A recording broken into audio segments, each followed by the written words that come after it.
Halo semuanya, dalam video kali ini saya akan menjelaskan tentang planning dan pemrosesan vektor.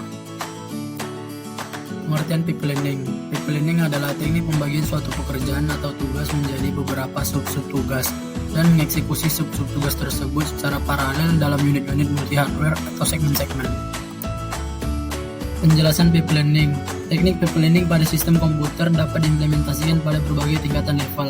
Tingkatan level tinggi dapat diterapkan pada proses mengeksekusi suatu program aplikasi. Sedangkan tingkatan level rendah adalah ketika bagaimana instruksi dijalankan pada mikroprosesor. Pada mikroprosesor yang tidak menggunakan teknik pipeline, maka satu siklus instruksi harus dilakukan sampai selesai.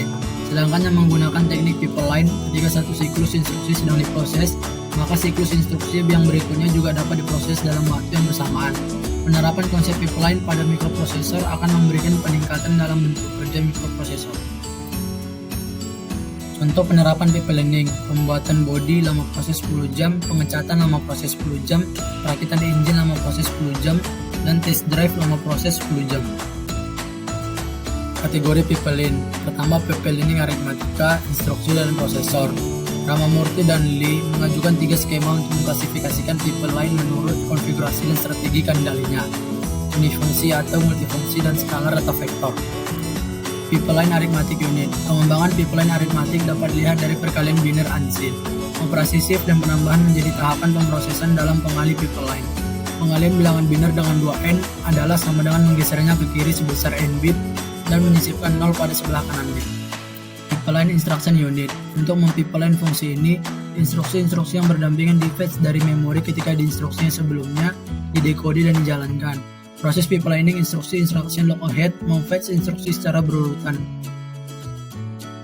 Dengan demikian, jika suatu instruksi menyebabkan percabangan keluar dari urutan itu, maka pipe akan dikosongkan dari seluruh instruksi yang telah di-fetch sebelumnya dan instruksi percabangan tersebut di-fetch. Pemrosesan vektor. Unit pemrosesan utama atau CPU yang mengimplementasikan file set instruksi mengandung instruksi yang beroperasi array satu dimensi data yang dipanggil vektor, dibandingkan dengan prosesor saklar yang diinstruksi beroperasi pada item data tunggal. Penjelasan pemrosesan vektor. Suatu pipeline skalar memproses rangkaian operasi skalar pada operan skalar. Salah satu contoh berupa operasi ADD dalam loop for. Pipeline vektor dirancang untuk memproses instruksi vektor dengan menggunakan operan vektor. Komputer yang mempunyai instruksi vektor disebut sebagai prosesor vektor. Sekian penjelasan dari saya. Terima kasih. Created using Powtoon.